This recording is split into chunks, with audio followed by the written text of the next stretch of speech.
Assalamualaikum warahmatullahi wabarakatuh.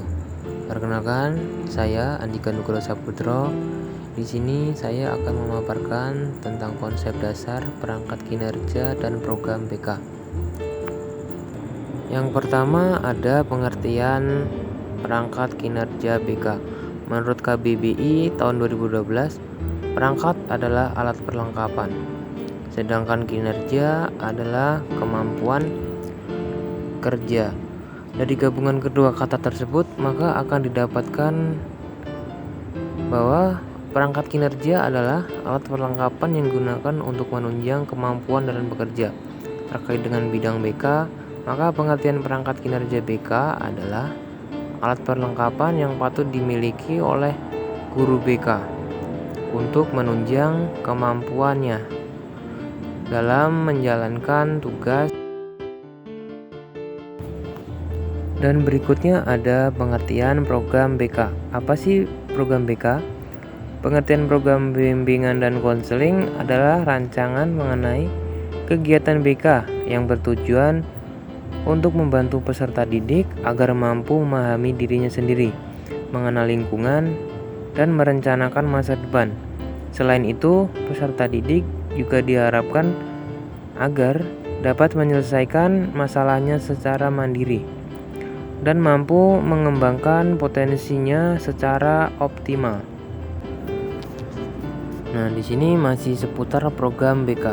Program BK dibuat berdasarkan need assessment atau kebutuhan peserta didik yang ada di sekolah yang diperoleh melalui hasil penyebaran DCM, AUM, ITP, sosiometri, dan sebagainya. Tahapan yang terdapat dalam pembuatan program BK yaitu perencanaan, pelaksanaan, evaluasi, dan tindak lanjut atau mendesain perbaikan atau pengembangan program BK. Selanjutnya kita ke fungsi dan tujuan adanya perangkat kinerja program BK. Yang pertama, pengimplementasian aspek-aspek manajemen BK. Yang kedua, ada pendukung optimalnya proses pendidikan dan pembelajaran di sekolah. Yang ketiga, mengubah persepsi negatif yang muncul tentang BK melalui penyusunan perangkat kinerja BK dan program BK yang baik. Fungsi-fungsi sudah, sekarang kita masuk ke langkah-langkah pengembangan perangkat kinerja. Pengembangan perangkat kinerja BK di sekolah mengacu kepada Peraturan Pemerintah Nomor 114 Tahun 2014 tentang bimbingan dan konseling. Pada peraturan pemerintah tersebut dijelaskan tentang administrasi atau perangkat kinerja guru BK, meliputi mengelola buku masalah atau buku kasus, menginventarisir dan input data harian, data pendamping, dan peminatan, merekap dan menganalisis kehadiran, absensi keterlambatan, bolos, dispensasi yang ditindaklanjuti. Dan berikutnya ada langkah-langkah pengembangan perangkat kinerja menurut Permendikbud Nomor 114 Tahun 2014. Dalam perencanaan program bimbingan dan konseling terdapat dua tahapan, yaitu tahap persiapan dan tahap perancangan. Tahap persiapan yang pertama melakukan asesmen kebutuhan. Asesmen kebutuhan merupakan kegiatan yang bertujuan untuk menemukan kondisi nyata peserta didik yang akan dijadikan dasar dalam merencanakan program bimbingan dan konseling. Dan hasil asesmen ini akan dijabarkan dalam bentuk narasi sebagai dasar empirik bagi konselor atau guru BK dalam merencanakan program bimbingan dan konseling di sekolah. Dan berikut masih dalam tahap persiapan. Mendapatkan dukungan dari kepala dan komite sekolah. Berdasarkan hasil asesmen kebutuhan peserta didik, guru BK mencari dukungan dari berbagai pihak. Upaya untuk mendapatkan dukungan dapat dilakukan dengan beberapa cara, misalnya konsultasi, rapat koordinasi, sosialisasi, dan persuasi.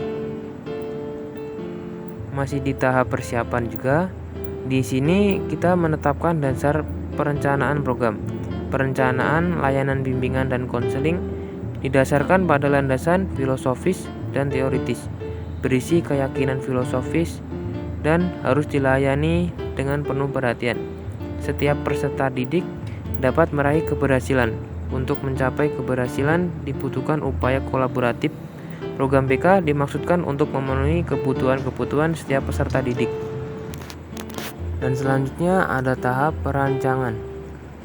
Penyusunan program tahunan bimbingan dan konseling. Struktur program tahunan BK terdiri atas rasional, dasar hukum, visi misi, deskripsi kebutuhan, tujuan, komponen program, bidang layanan, dan sebagainya. Tahap perancangan yang kedua, penyusunan program semester bimbingan dan konseling. Setelah guru BK atau konselor merancang program tahunan, di sini disusun dalam bentuk kalender, maka dirinci kembali ke dalam bentuk program semesteran. Program semester ini dikembangkan berbasis pada rencana operasional atau action plan yang telah disusun sebelumnya. Sekian pemaparan tentang video perangkat kinerja dan program BK. Bila ada kurang dan lebihnya, mohon maaf. Billahi taufik wal hidayah. Wassalamualaikum warahmatullahi wabarakatuh. Terima kasih. Jangan lupa like, comment, subscribe, bro.